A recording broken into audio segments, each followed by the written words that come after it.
Hello, Assalamu alaikum, and welcome to Truth Unveiled with myself, Riaz Ahmed. I hope that you enjoyed our previous programs and you found them benefiting. Now, as you know that in Truth Unveiled, we always discuss the topics that you don't find being discussed on mainstream medias. Now, today's topic is India, and this is a very exclusive program. Now, India, as it is known worldwide, India is known as a great democratic country. But is it really that great democratic country? Is it a democratic country at all? A country in which a slaughtering of other members of the society than the Hindus is taking place. There is a slaughtering of Muslims, there is slaughtering of Sikhs, there is slaughtering of Christians, there is slaughtering of Dalits. And these issues are not highlighted in the mainstream world media. This is the issue that we're going to discuss today. With me to discuss on this issue is VT Rajshekhar. Rajshekhar is an editor of Dalit Voice, and which is established in India 32 years ago. Now, I will introduce you to my honorable guest, Rajshekhar. Rajshekhar, welcome to the program. From myself and from the team of MessageTv, we are very happy and proud and honored to have you in this program. Rajshekhar, you are here on a tour. Yes. You actually came, you was invited to an annual conference of LISA. Now, LISA is an organization. You're going to explain us a little bit more about LISA later on. But first of all, I would request you to explain a bit about yourself, about the Dalit Voice journal that you established. You're the founder of the Dalit Voice, which was established 32 years ago. Now, a bit more on this. Yeah. I'm from South India, and after finishing my law, I joined English daily paper journalism in Bangalore, and then went over to Bombay, joined the Indian Express, which was then the single largest English daily, published from about 10 centers. Then from there I was transferred to Delhi and then back to Bangalore. So in all I worked in the daily English newspaper for 31 years. And after that, the upper caste were, the Indian Express is owned by a Marwadi, a Hindu upper caste Baniya, Marwadi, Goenka, and managed by the upper caste Brahminical people. It's a total control of the upper caste, 5 to 8% population. Because they did not like my views and policies and my writings, they dismissed me in 1981, which instantly made me so famous all over the country. And I was by then already deep in the Dalit movement, and I started an English fortnightly journal called Dalit Voice, which became a big success. And because they're the first Dalit journal in India, in English, with some language translations of it coming from the different parts of the country. And that Dalit Voice is now 32 to 33 years old. Brilliant. Now, another thing about you is that you are an author of around 100 books in English. Yes, yes. What are your main topics in these books? One of your most famous book is Caste, A Nation Within a Nation. Can you briefly explain a bit about this book? Why did you find this important to write? And why this name, Nation Within a Nation? Yes. The title may be a little puzzling to outsiders, but to a person from India it is not, because India is not a nation. Okay. India is a country or a subcontinent of several hundreds of nations. Hundreds of nations. So I call caste dash a nation with a nation. Caste is a nation by itself. Okay. Each caste is a nation. So that means hundreds and hundreds of castes are there all over the country. So India is not a nation. India is a country of several nations. That's the point which is highlighted in this book. Now, another research, according to your research, whereas people believe, I myself have always believed, and here in the UK, worldwide, people actually believe that India majority is a Hindu nation. Now, according to your research, what I've come across is that it is not only not a majority, but Hinduism is a micro-minority. Yes. Now, this is really strange. It would be strange for our viewers as well to find out today that Hindu is not the majority. In fact, it is a micro-minority. Yes. Many things in India are kept confidential, are a secret, because our mainstream media is hiding the truth. The truth is that India consists of three broad divisions. One is the Hindus. Second is the original inhabitants of India. Third is the non-Hindu minorities. The original inhabitants of India are three: the scheduled castes, the scheduled tribes, and the backward castes. There is a huge chunk of 65% of the population. Scheduled castes form 15 to 20% of the population. Scheduled tribes comprise 10% of the population, and the backward castes 35% of the population. Put together, it comes to 65%. And these three sections are not Hindu and were never Hindu. Okay, the original inhabitants of India. Yes.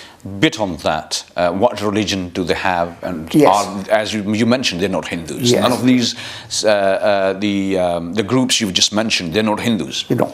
So, but where we see the Hindus claiming that everyone is a Hindu apart from the Muslims, there are only Muslims who are outcast, but the rest of the people or the population is majority Hindus. See, who were the original inhabitants? These are the three sections. Right. Scheduled caste, scheduled tribe, and backward caste, or the original inhabitants of India. And the Aryans who came from some part of the current Iran, they came into India as aggressors, dominated the country through their various tricks, and they called us Hindu. Right, the Persians gave this name Hindu. Hindu.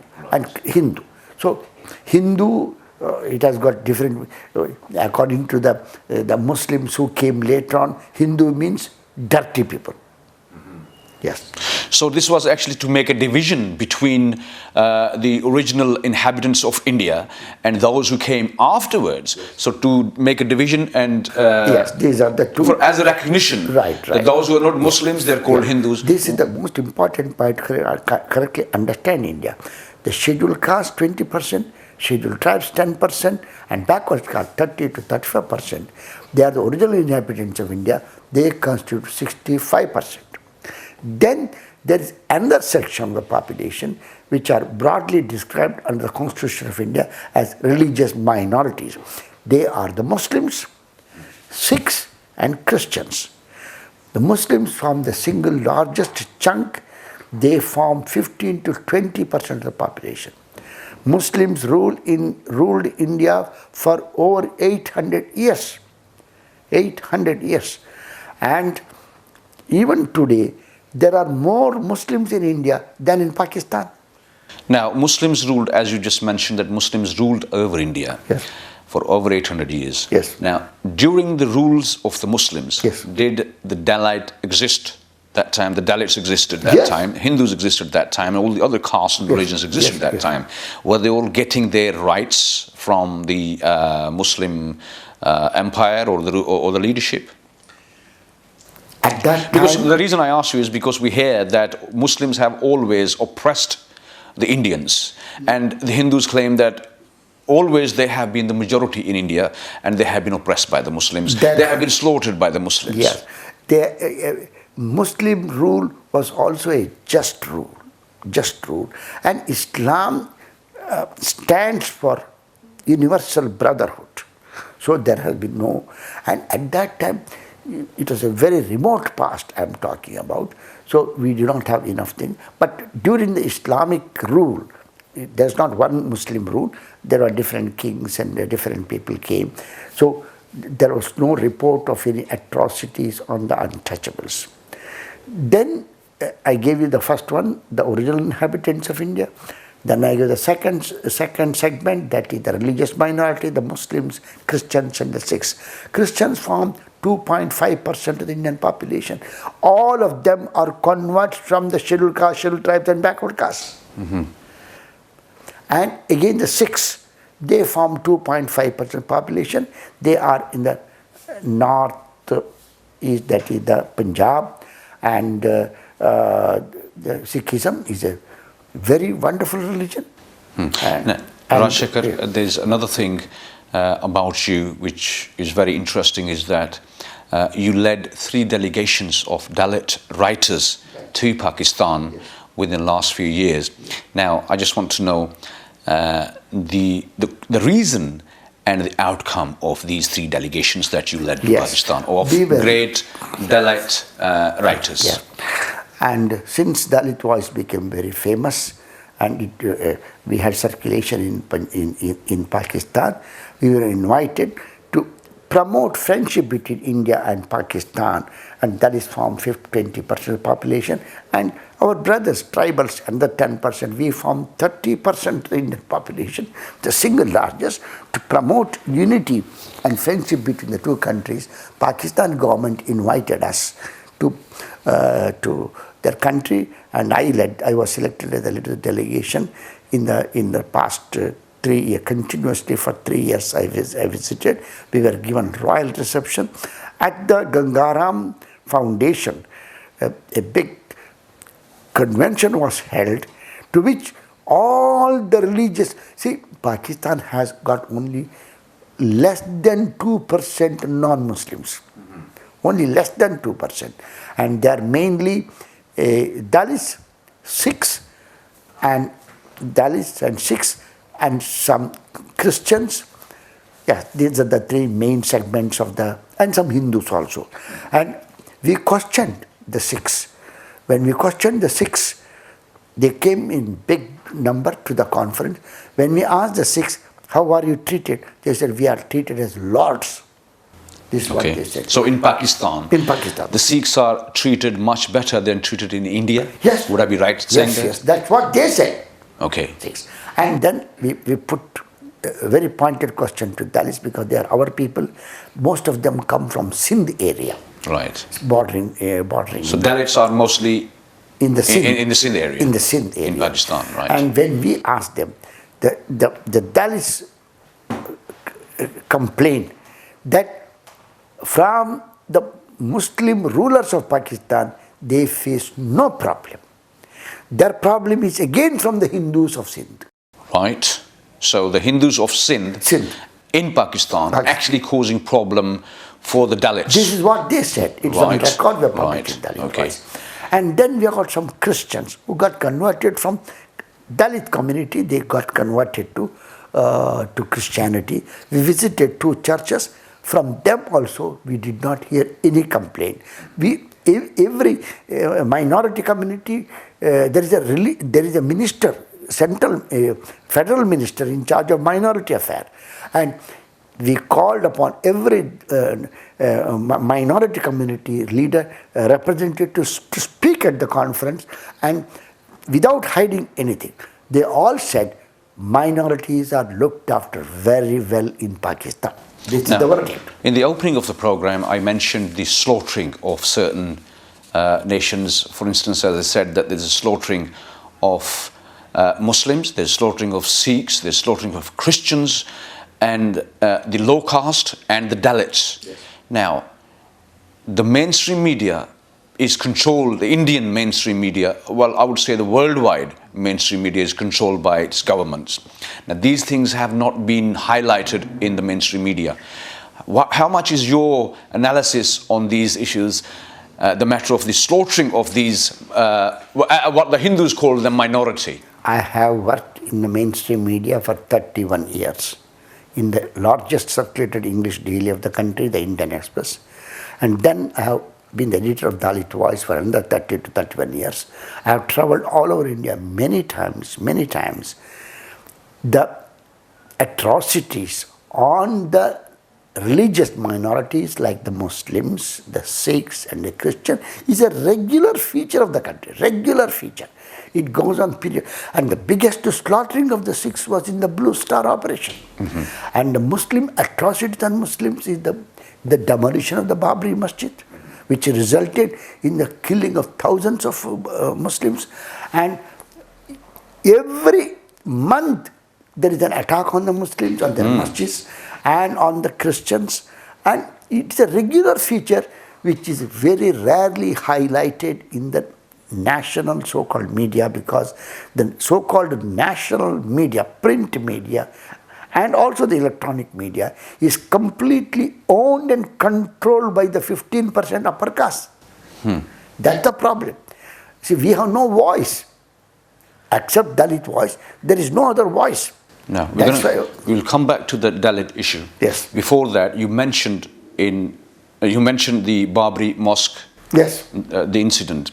Now, the world heard during that time when the Babri Mosque was destroyed and thousands of Muslims were killed by the Hindus, that mosque is actually built over a Hindu temple. Yes. How much of that is true?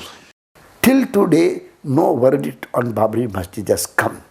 But a Dalit Sikh scholar who was a serving Indian administrative officer from West Bengal has come out with a book on the Babri Masjid saying that it was originally a masjid, a Muslim masjid. And the Hindus wanted to conquer that and to deliberately to propagate their philosophy. And the main Hindu party called the BJP, which stands for Bharatiya Janata Party, came to power because of the demolition of the Babri Masjid. Now, BJP is anti-Islamic party. Congress party, which Dr. Ambedkar, the father of India, called the original Hindu party, original Brahminical party. Right. Congress is the original Brahminical party. The BJP is born to the Congress party. BJP, therefore, is more open, more frank and more outright against Muslims, whereas Congress party policies are concealed. Now, you are a Dalit, yes. You're not a Muslim. No. Your religion has nothing to do with Islam at all. No. What makes you feel and think that Muslims have been very just rulers in the past? Is it established fact or is it your own opinion? Because what we hear from others in India, they say that Muslims were unjust. But you're a well-known author of 100 books, and you have got this. I don't suffer from prejudice. I read history. I have read history books written by the Brahmins themselves. Muslim rule. There are bad people in every community. I'm not saying that. Yes. But by and large, see, if the Muslim rule was, Muslims came from outside. Right. And in course of time, the oppressed low caste population embraced Islam, and today 20% of the Indian population is Muslim. India has the single largest Muslim population in the world. How the low caste people embraced Islam? Yeah. If the Muslims had been oppressors. There's a lot of oppression and persecution of the Dalits. Yes. We're going to go to That's a daily feature. The Dalit issue now. How long has this been taking place? Was it before the separation of India and Pakistan, the birth of Pakistan? What was the situation of the Dalit nation in India before 1947 or before the British Empire? Yes. Let's start from the British Empire. The British Empire was also good. Okay. The British rule was also good, just. Dr. Ambedkar, the father of India, also says that. And it is in the Brahminical scripture that we, the untouchables, should not read, should not write, should not see. We were kept poor and hence illiterate. Slavery, this is another kind of, So our people are working as slaves and prostitutes, beggars in all the cities. When I went to Lahore, 3 times I went, I took the official car kept at my disposal, went to the very interior of Lahore, even to the railway station to find out if there are any beggars. No, I did not find any beggars. So they're better off in Pakistan than there are in India? There are no slums. I did not find any slum in Lahore. Lahore is the second largest city, no slum and no beggar. Whereas Delhi, almost the whole Delhi has become a slum. Calcutta has become a slum 25 to 30 years back. Madras has become a slum. Why it is happening? Because Hinduism is, which is actually the real name is Brahminism, is nothing but, the hierarchical gradation to the human, the whole so-called Hindu religion is like a pyramid. The people who are carrying this pyramid are the scheduled tribes and the backward castes. They carry the weight of the whole humanity. That is the cause of India's fall. Right. Now, the Dalit situation, we're going to go back to that again, that the oppression against the Dalit lately now, what is happening, what is the situation over there now? What we know is that in 1947, or when there was idea of Pakistan, when idea of Pakistan took birth amongst the Muslims, were the Dalits offered to join the Muslims so they can get them out of the oppression from the Hindus? That is a very big conspiracy which will make me go into history. That will take a little lot of time. See, during the partition, we had 3 great figures. One was Dr. B.R. Ambedkar, Right. who is called as the father of India. Right. Then there is another great man called Muhammad Ali Jinnah, who was a very outstanding figure. And a third man was Mohandas Karamchand Gandhi, a Gujarati Baniya. These 3 people were the commanding 3 different sections. The Hindus were commanded by Gandhi, Dalits and tribals were commanded by Dr. Ambedkar, Muslims by Jinnah. These are the 3 people.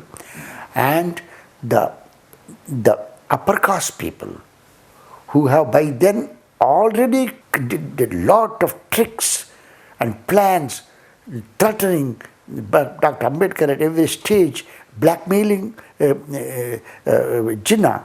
So ultimately, the 3 people were kept divided, and the partition took place, and the partition did great damage to this country.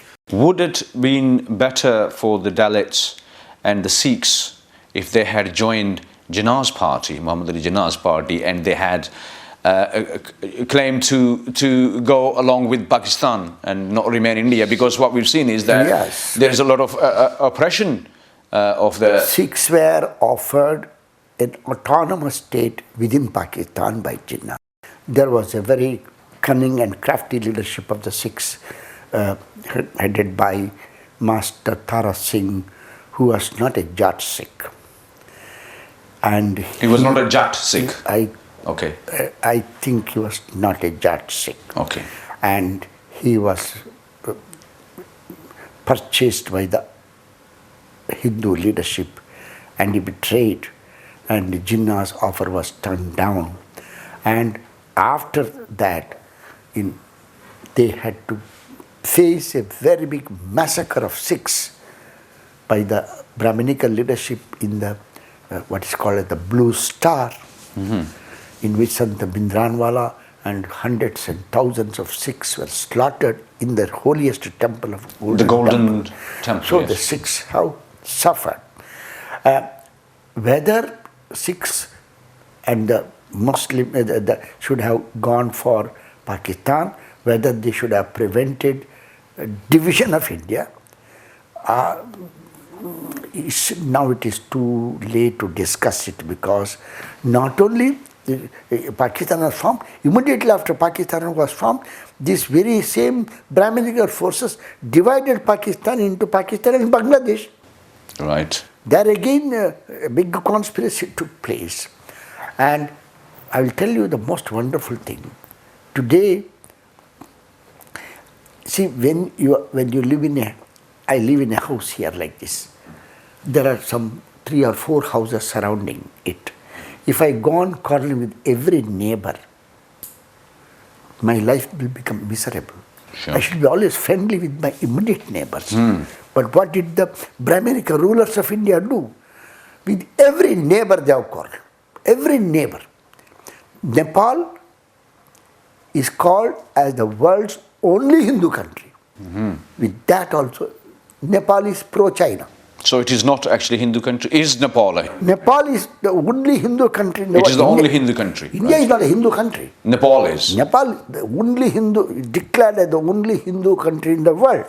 Such a country is pro-China. So what we hear that India is a Hindu country is all loads of lies. How can it be when there are 20% Muslims and Dalits? And Dr. Ambedkar has said, repeatedly said, untouchables are not Hindu and never Hindu. Right. Okay. Now, in India, well, worldwide, Muslims are labeled as terrorists. But in this program, we're just going to talk the situation of Muslims in India. Specifically, 2 incidents that took place, and these were instigated on the Muslims, and Muslims were blamed for these incidents, which were terrorist attacks. One was the Taj Mahal Hotel. Yes. Recently. Bombay. The Bombay incident. Then it was the train incident, the train which ran between India and Pakistan. Samjhauta Express. Yes. So we start from the Samjhauta Express. What is your analysis and research? Samjhauta Express train setting it on fire, that has already come. It is done by one Hindu extremist terrorist leader. He has been arrested. He is in the jail. Now, he's not the only person. It must be a big organization. He, according to the reports in the Brahminical paper, he belongs to the Abhinava Bharat. Right. Abhinava Bharat. Abhinava Bharat, can you explain what it means in English? Abhinava Bharat is a name coined by themselves, but most of the people, the top leadership of the Abhinava Bharat, they are all in jail now. Right. In a town in Maharashtra called Nasik, but they are well kept. Right. They're looked after in the jail as well. Well looked after in the jail. No trial has started about them. The Abhinava Bharat is a part of the Hindu terrorist organization called the RSS, Rashtriya Swayam Sevak Sangh.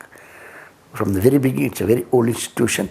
Rashtriya, it's a part and parcel of it, though it goes on claiming different, but they're all one. Now, these people want to, they say that the Abhinava Bharat people, it's a drama played within themselves. Abhinava Bharat people, leadership the leader is a serving Lieutenant Colonel of the Indian Army. Right. His name is Srikant Purohit. Young man, He had been to, all these things I read in the book written by Mr. Mushrif, a retired Deputy Inspector General of Police. He has written a book on the Bombay terrorist attack called Who Killed Karkare? Who Killed Karkare? I refer to it in my Lisa speech. Sure. In that book, Mushrif has revealed that a part of the Bombay terrorist attack was staged by the Abhinav Bharat to kill a very able police officer called Karkare, who is himself a Brahmin. Okay. Now, those young men who were involved in this terrorist attack, Yes. were they actually from Pakistan? Because this is what the world has been told, that those terrorists, they were from Pakistan. They traveled all the way from Pakistan and into India. The Bombay terrorist attack has got two parts. Okay. One part is the Taj Mahal, Hotel Taj Mahal site, Oberoi, another Chabad House and all. That's one part. And the Bombay station.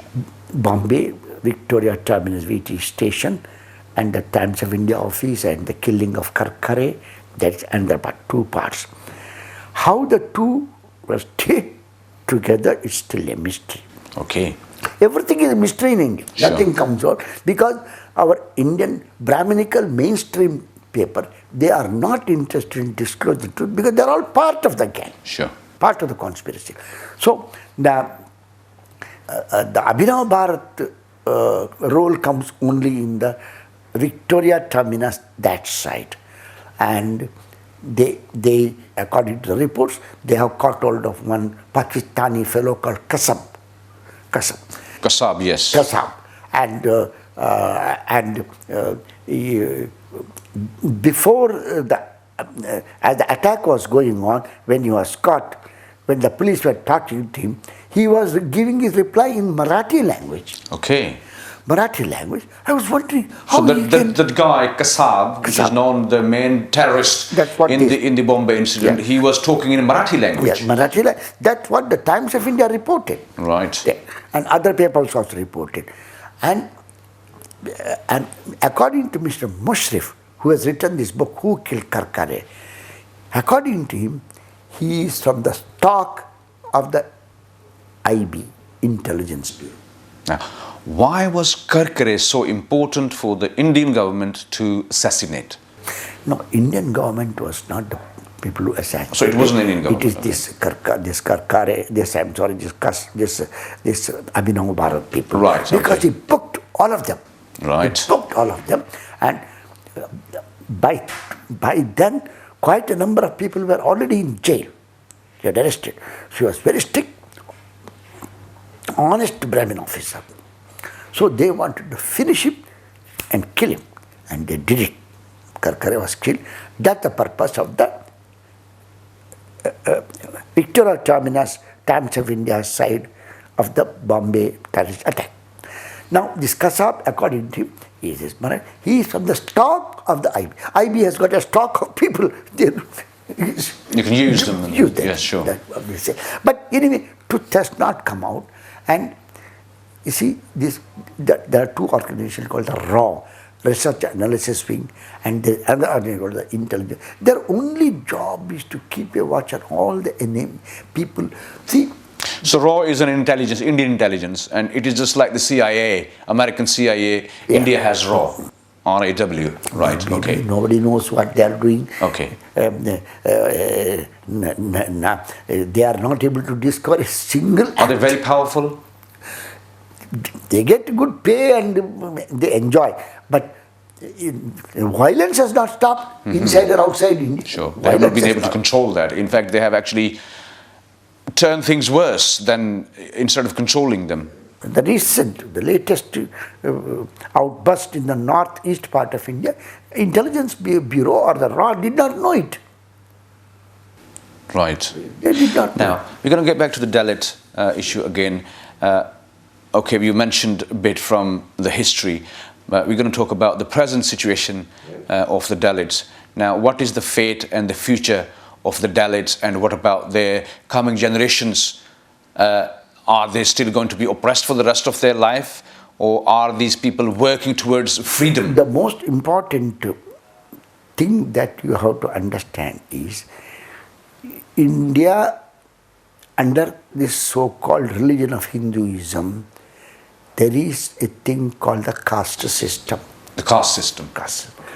It is a what you call graded caste system. There is a first class man, second class man, third class man, fourth class, like class. The ascending order of reverence and descending degree of contempt. As the human pyramid goes ascending, the pure good man, fair-looking man stands at the top. And as the descending degree of contempt comes, or useless, dirty, dark-looking people at the bottom. The base is very large, and it's like a human pyramid, and it is permanent. Caste system does not change, and the Indian Constitution or the Indian law they are not against the caste system. Right. We are fighting against the caste But the system. Indian law is not against caste system. No. Indian The government caste is system, not against caste system. The Hindu temples and all the Brahminical system and the Indian governmental system never talks against the caste system. Right. Moment you talk against the caste system, you get into the bad book of the ruling class, which starts standing at the top. So, private firms, even the public sector firms, hardly we find any untouchables and tribals at the top. Now, what about the United Nations? What about the British government? What about all these human rights organizations that we see them when there is a problem in any other country? They will interfere, they will intervene. America would intervene, UN would intervene. But what about this caste system that is taking place for centuries in India, and they have not been able to eliminate this caste system? This is a question very often put to me when I come outside the country. The world has two sets of enemies. The Western world is controlled by an enemy called the Jews. And the eastern part of the world is controlled by an enemy called the Jews of India. And they're the Brahmins. Brahminical people. Okay.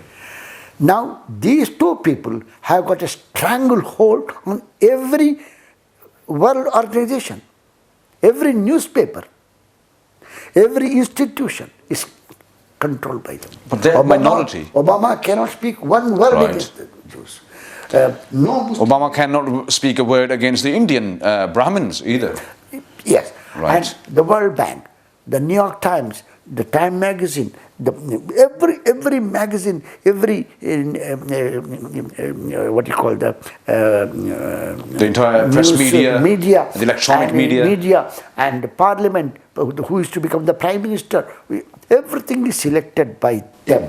is selected and controlled by Mitt them. Romney, who is contesting as the Republican Party, he flew to Israel and assured them.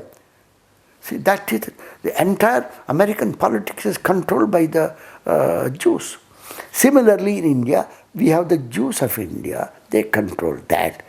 They control not only that, they control your own ruling class in Pakistan. Sure. So that the Aman Ki Asha, Right. to which I referred briefly, Sure. is the handiwork of these people. They are trying to fool those people who are willing to be fooled, but Muslims will not be fooled. Muslims can never be fooled. Muslims cannot be fooled. Revolutionary Muslims, your religion is wonderful religion. That can be done. So, your question is, why the United Nations, why the human rights organizations, why all these people are not able to see through this game? This is the reason.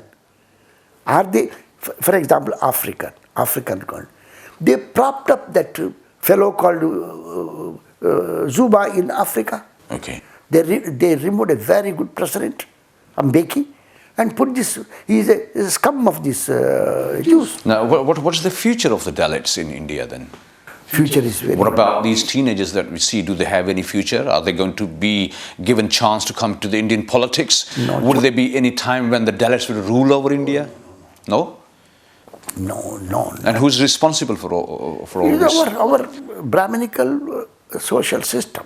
Right. That can't be dismantled. No. Because there is no provision for it. Right. And I mean, you have worked for decades. Your journalism has been established 32 years ago. How much effect did that have on the people? You're making everyone aware of this worldwide, not just in India. I can't boast of any great achievements. I have been editor for 30 to 32 years. I am the author of more than 100 books. I am invited in different parts of the world. I have gone to Iran, I have gone to Libya, I have been a leader of the delegation to China twice. I am the vice president of the London Institute of South Asia, came 5-6 times. And like that, I have gone to Sri Lanka, I have gone to many countries. Yes, but the impact is very little because we have no media of our own. We must have a powerful media of our own. Print media, I am not referring to electronic media. We must have our own media in Delhi, but we have no money and we have no funding. Now, the Dalits don't have much access to the electronic media? No, they are illiterate. They have no pen. They don't have electricity in the house. When there is no electricity in the house, how can they have electronic media? Is there anything that you would like to emphasize on a bit more? Yes, the only point is people who are interested in the liberation of India, because the Muslims of India are suffering a lot. Hundreds and hundreds of the young Muslims are in jail without a trial for years. And now and then anti-Muslim riots are triggered, engineered, they suffer. Sikhs are suffering, Christians are suffering, Dalits are suffering, over 80% of the Indian population is suffering. To highlight their problems to the world inside and the world outside, we need a media of our own. We need the support of the right-thinking, good-hearted people of the world. As you mentioned, taking your delegation to Pakistan, did the Pakistani media help you that time? Did you get interviewed by Pakistani TV channels? I was chased. Wherever I went, I was chased by the TV people and the people who interviewed many times. It happened. But see, what I talk here should not be a mere entertainment. It must be a food for thought. They must think about it. V.T. Rajshekhar, it was a great pleasure to have you in this program, and you'll be going back to India soon. Yes, tomorrow. And, okay, so when you come to the UK in future, yes, next year, inshallah, God willing, we will get in touch and we will get more information from you. Yes. You are a very honorable gentleman at your age. You must be in your 80s now. 81. You're 81. Brilliant. And, this age, you're doing a great work. I wish you from the bottom of my heart, best of luck, and from the entire team of MessageTv. And I hope that our viewers will benefit from this program, inshallah, and get all this information and get the proper understanding of the situation, where we hear that India is it is the greatest democratic country, where in fact it is not. And Hindus are the majority population of India, whereas Rajshekhar has mentioned that not just not majority, in fact they are minority, but the stronghold is by the Hindus over India. It's a sociological analysis. Theirs is a political analysis. Sociological, historic analysis are more important than political analysis. Thank you very much, Rajshekhar, and thank you very much, viewers. Until next time, you take good care of yourself and take care of people around you and spread peace. Assalamu alaikum and goodbye.